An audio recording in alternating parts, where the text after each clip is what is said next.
नमस्कार दोस्तों, आज की इस वीडियो में हम जानने वाले हैं भगवान श्री कृष्ण के जन्म कथा के बारे में। श्री कृष्ण के जन्म की कथा बहुत प्रचलित है। जन्माष्टमी के दिन भी श्री कृष्ण जन्म हुआ था। भगवान कृष्ण का जीवन मनोरंजक कहानियों से भरा हुआ है। उनके पूरे जीवन की तरह उनका जन्म भी एक मनोरंजक कहानी है। तो चलिए जानते हैं इस कथा के बारे में। लेकिन जानने से पहले दिल से लाइक और शेयर जरूर कर देना। यह बात द्वापर युग की है, जब धरती पर अधर्म का बोझ बढ़ता जा रहा था। राक्षसों ने धरती पर हाहाकार मचा रखा था। इस बात से बहुत परेशान होकर धरती माँ गाय का रूप धारण करके देवताओं के पास गई और उनसे कहा, हे देवतागण, मेरी रक्षा करें। इस राक्षसों का आतंक मुझ पर बढ़ता जा रहा है, इन्हें खत्म करें। धरती माँ की इस बात का देवताओं के पास लेकिन उसका कोई समाधान नहीं था।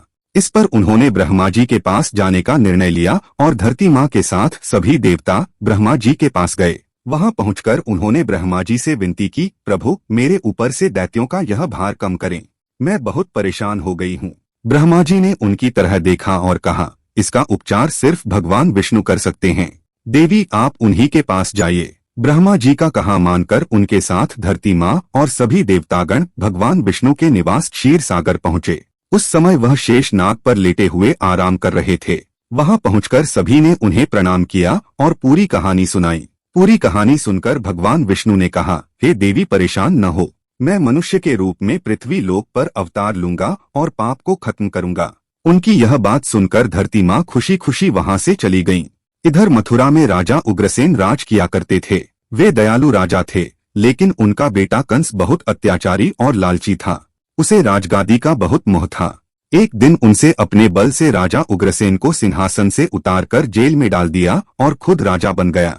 लेकिन कंस अपनी बहन देवकी से बहुत प्यार करता था। एक दिन देवकी की शादी राजा शूरसेन के पुत्र वासुदेव के साथ हुई। शादी के बाद जब कंस देवकी को विदाई करने लगा, रास्ते में आकाशवाणी हुई, हे कंस, जिस देवकी को तू बड़े प्रेम से ले जा रहा है, उसी में तेरा काल बसता है। इसी के गर्भ से उत्पन्न 8वां बालक में से एक बालक तेरा वध करेगा। यह सुनकर कंस वासुदेव को मारने के लिए उद्यत हुआ। तब देवकी ने उससे विनयपूर्वक कहा, मेरे गर्भ से जो संतान होगी उसे मैं तुम्हारे सामने लाके रख दूंगी, लेकिन मेरे पति को मारने से क्या मिलेगा। कंस ने देवकी की बात मान ली और मथुरा वापस चला आया। उसने वासुदेव और देवकी को कारागृह में डाल दिया। इसके बाद कंस सोचने लगा कि देवकी की 8 संतानों में से कौन से नंबर का संतान मेरा वध करेगा। इस असमझ के कारण उसने देवकी की सभी संतानों को मारने का निर्णय लिया। एक एक करके उसने देवकी की 6 संतानों को एक चट्टान पर पटक कर मार डाला।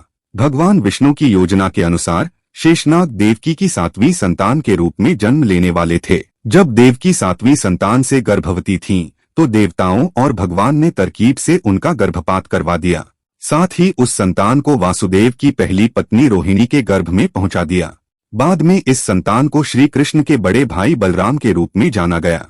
इसके बाद भाद्रपद के कृष्ण पक्ष की अष्टमी को रोहिणी नक्षत्र में देवकी की 8वीं संतान ने जन्म लिया। उसके जन्म लेते ही सारे सैनिक अपने आप सो गए। देवकी और वासुदेव की हथकड़ी खुल गई और जेल के दरवाजे भी अपने आप खुल गए।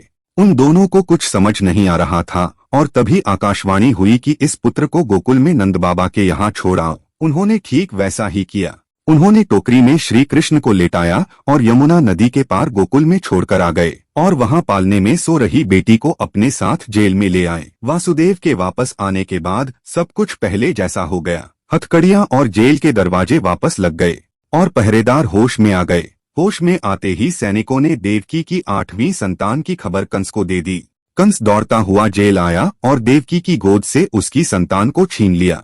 इसके बाद जैसे ही कंस ने उसे मारने के लिए हाथ उठाया, वह उसके हाथ से छूटकर हवा में उड़ गई और बोली, दुष्ट कंस, मैं योगमाया हूँ। तुझे मारने के लिए भगवान ने गोकुल में अवतार ले लिया है। अब तेरा अंत निश्चित है। इसके बाद श्री कृष्ण को मारने के लिए कंस ने कई राक्षसों को गोकुल भेजा, लेकिन कोई उनका बाल भी बांका नहीं कर पाया।